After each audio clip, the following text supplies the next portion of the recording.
Anyway, you're all set. Welcome to the RNS. RNS? Reaper Networking Service. Be sure to check the official account. Official account? Yes. First off, a question. Think fast, be honest. What for? What's it gonna be? Curry or ramen? The World Ends With You was a fascinating Square-Enix role-playing game from 2007, landing on the DS, and using a lot of that wonderfully odd console's wonderfully odd features.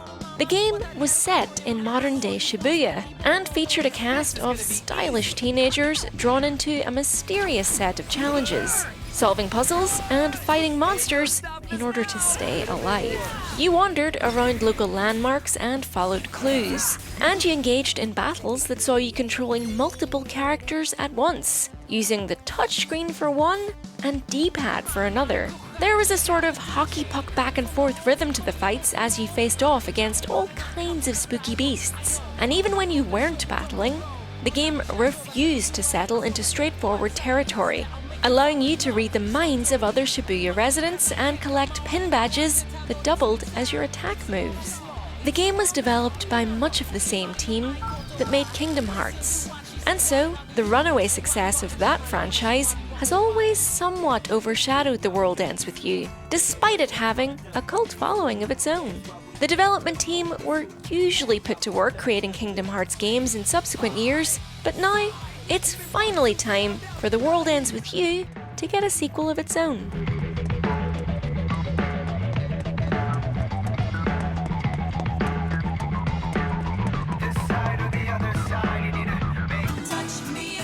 Let's have a look.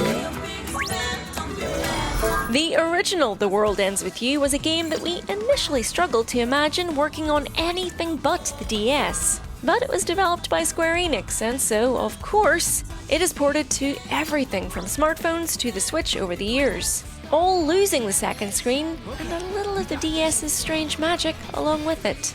Now the original game has a proper follow-up sequel, Neo The World Ends With You, which is headed for Switch and the PS4 in July and PC at a later date.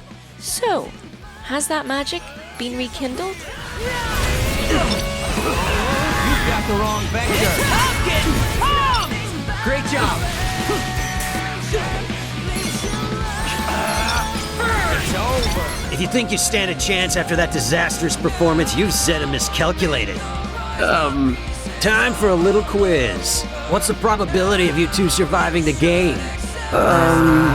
1 zepto%, if that. Well, based on our 90-minute playthrough preview of the game's first 2 levels, or days, things are looking pretty good to us. The biggest surprise here is probably the shift to proper 3D. As you explore Shibuya, the skyscrapers now rise high above you, and you can move inside their foyers, climbing stairs and discovering alleyways. You can't rotate the camera with the right stick, but the placement is smart and cinematic.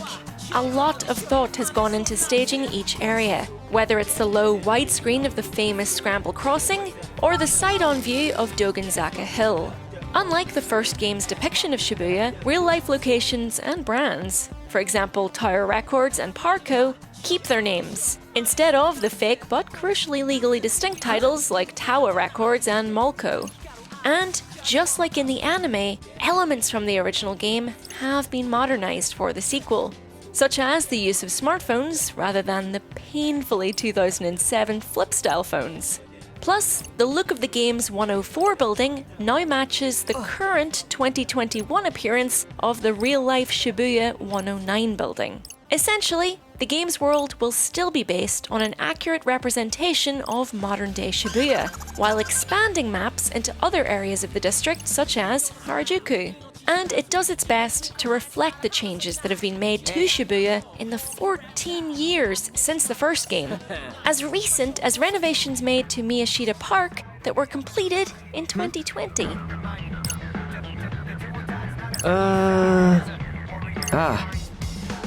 Also, you might have noticed that main character Rindo wears a face mask. When creating a look for the game's protagonist, character designer Tetsuya Nomura wanted him to have an iconic item of clothing that would make him stand out and represent his isolated personality, kind of like Neku's headphones in the original The World Ends With You.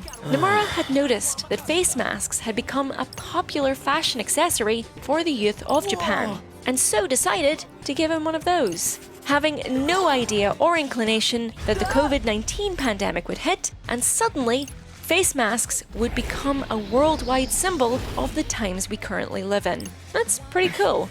Let's just hope he puts it up over his mouth and nose whenever necessary, eh? Alright! Who wants a piece of bread? It's over! Anyway, curry or ramen? That's the first big decision you have to make in Neo The World Ends With You, and it's the key, we reckon, to the second biggest surprise.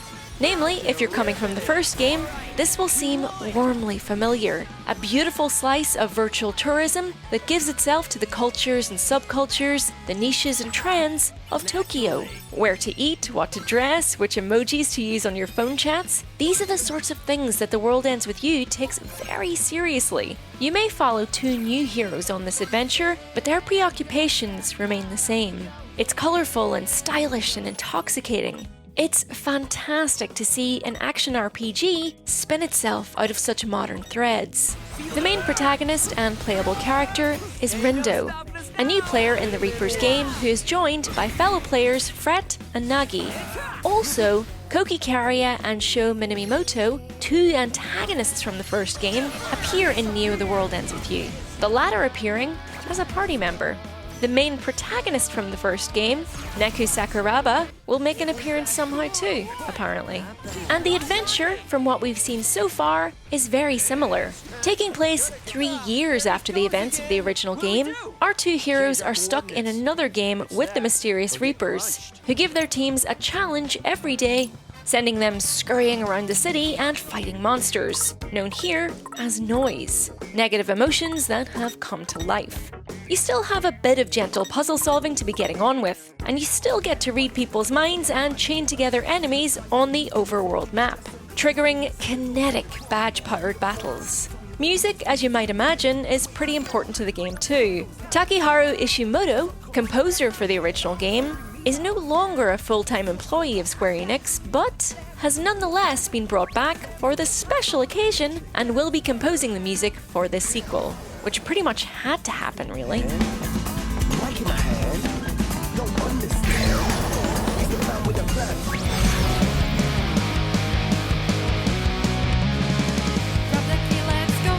I might have to recalculate.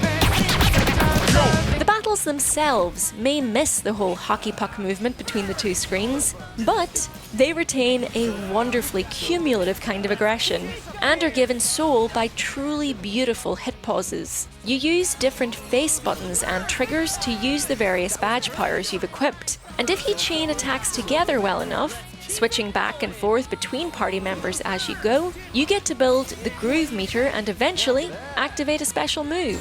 Those badges mean that even basic attacks are pretty special though. From flames to lightning bolts, there are plenty of returning favorites, and the badges level up and evolve through use. Although, as before, you still have to work around cooldowns. Each character can equip one pin of the over 300 available, and different pin groupings can create combination attacks. Wearable threads also give a boost to the player character's abilities. The plot that unfolds over the first few missions is already filled with charm and clever ideas. One of the two new leads can actually travel inside strangers' heads and help them resolve their memories via a little thumbstick twiddling minigame. But the overall impression is of a rich blur of colour and energy. A game that's generous in its recreation of both a place and a specific youth culture.